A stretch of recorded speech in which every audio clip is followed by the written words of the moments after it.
کیا مسئلہ ہے اس میں؟ آپ صلی اللہ علیہ وسلم سے ثابت ہے.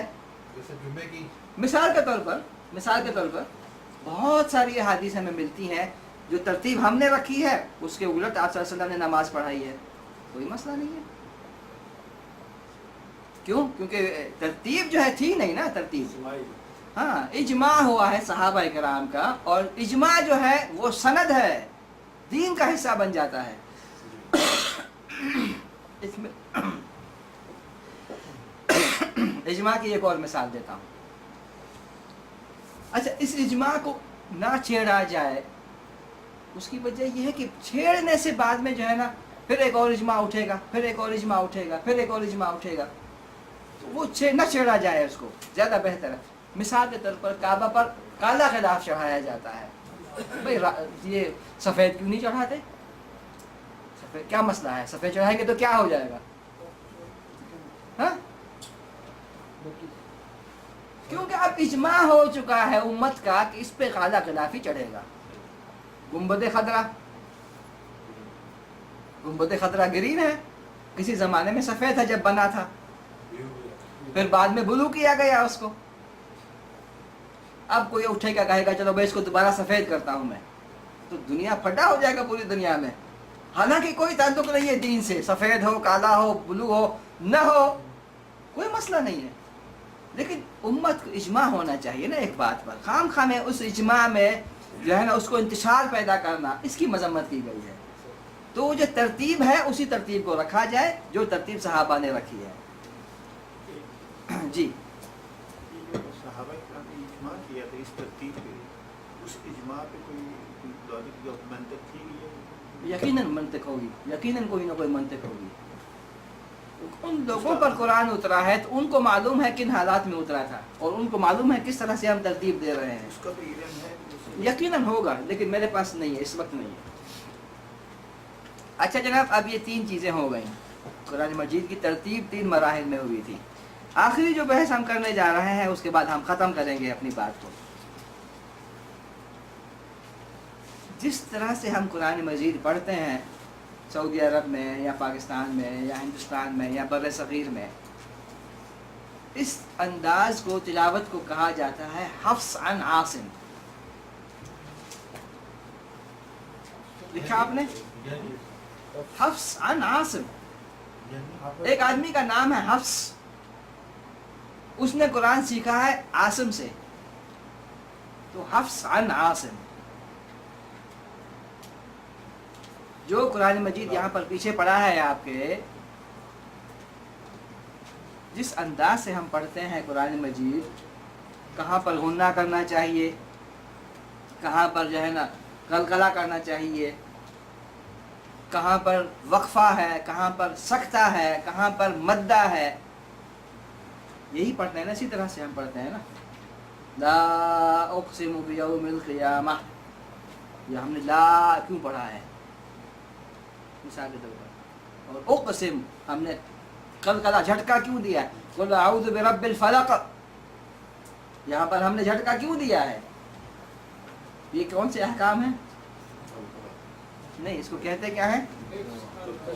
تجوید کے احکام.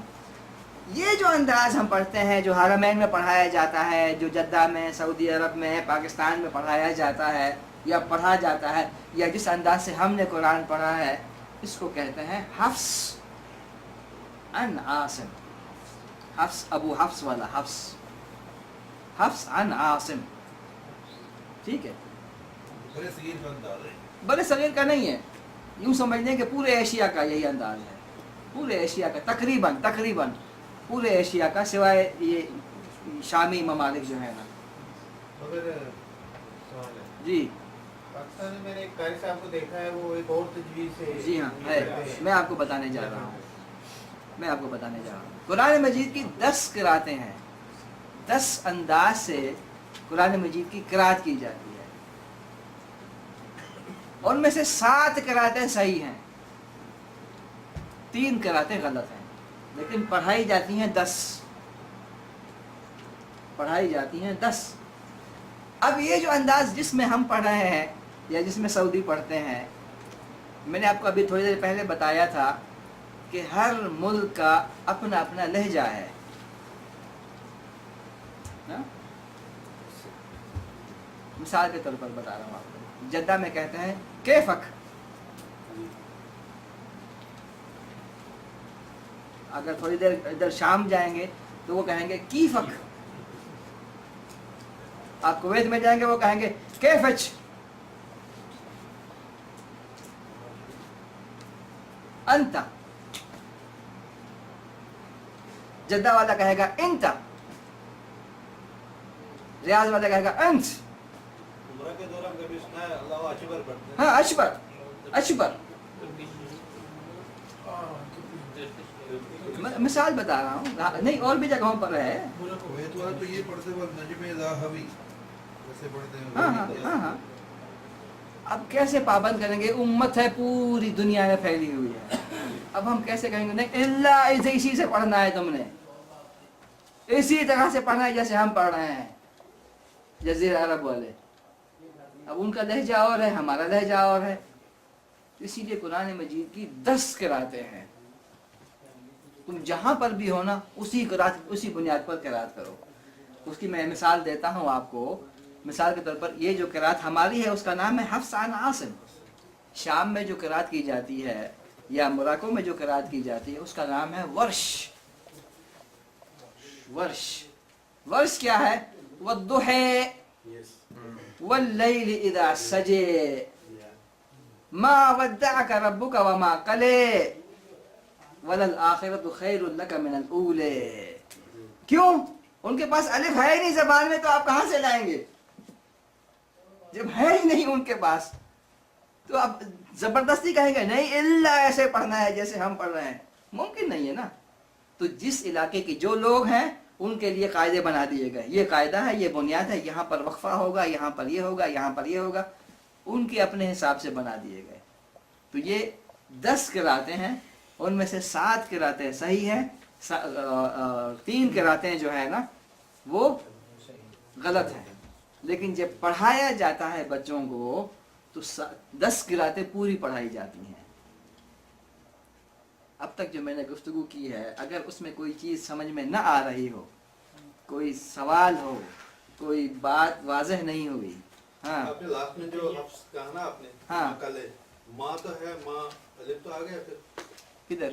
ابھی آپ جو ہے نا آخری لفظ جو ہے نا ان کا آخری الف جو ہے نا ان کا نہیں ہوتا ہی نہیں ہے، اور ان کا ہے ہی نہیں ان کے پاس۔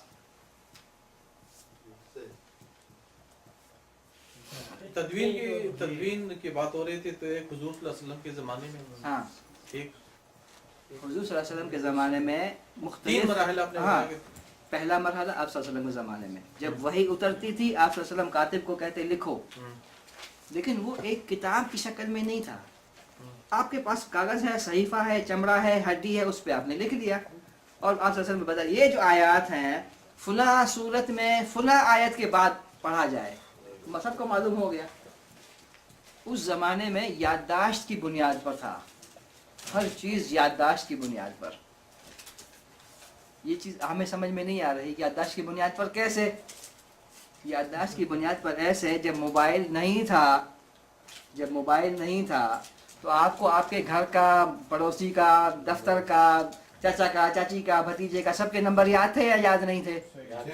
آج آپ کو آپ کا نمبر یاد بھی نہیں ہوگا، ایسا ہی ہے نا، کیونکہ اس کو جتنا استعمال کریں گے اتنا استعمال ہوگا، نہیں کریں گے نہیں ہوگا۔ کیا فرق ہے؟ فرق یہی ہے، اس زمانے میں یادداشت کی بنیاد پر ہوتا تھا، بعد کے زمانے میں یادداشتیں کمزور ہوتی گئیں، یہاں تک کہ یہ دور آ گیا ہے کہ ہمیں اپنا نمبر یاد نہیں ہے۔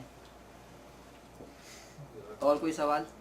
جی یہ 10 قراتیں جو پڑھائی جاتی ہیں تو اس میں سے جو 3 آپ بتا رہے ہیں کہ 3 غلط ہیں، ہاں یہ کیوں پڑھائی جاتی ہیں؟ ہاں، وہ اس لیے پڑھائی جاتی ہیں کہ یہ غلط ہیں۔ میں آپ کو مثال دیتا ہوں، میرا ایک دوست ہے، اس نے اپنے بیٹے کو 7 سال حدیث پڑھائی، 7 سال حدیثیں یاد کروائیں۔ جب 7 سال پورے ہوئے تو اس نے کہا اس کے علاوہ جو تم نے پڑھا ہے نا، اس کے علاوہ باقی جتنی بھی حدیثیں ہیں وہ صحیح ہیں۔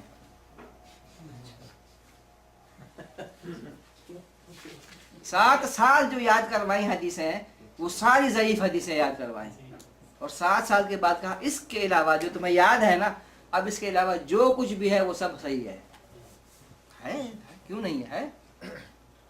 تو یہ 7 صحیح اور 3 غلط یہ پڑھائی جاتی ہیں کہ یہ انداز غلط ہے، اس طرح سے مت پڑھو. یہ ان کا اوریجن کب سے ہو رہا ہے یہ جو قراتوں کی لسٹ؟ یہ شروع سے ہی ہے.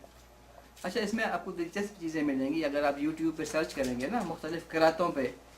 قاری عبدالباسط عبدالصمد جیسے لوگ ہیں نا، یعنی کہ یہ ایسا فن ہے اس میں بہت کم لوگ اس پہ اپنا وہ رکھتے ہیں. جیسے قاری عبدالصمد ہیں، قاری عبدالباسط عبدالصمد، اس کی مختلف قراتوں پہ اگر آپ لیں گے نا، سورہ فاتحہ کو اس نے 7 قراتوں سے پڑھا ہے، تو آپ کو سننے میں مزہ آئے گا کہ کس طرح سے جو ہے نا مختلف قراتوں میں سورۃ الفاتحہ کو پڑھا جا رہا ہے.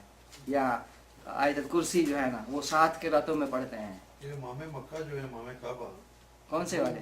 مکہ میں مختلف جو بھی نہیں سب نہیں ایسا نہیں ہوتا، سب نہیں. جیسے موٹلی کا اپنا سٹائل ہے، وہ اسٹائل الگ ہے، اسٹائل اپنا ہے.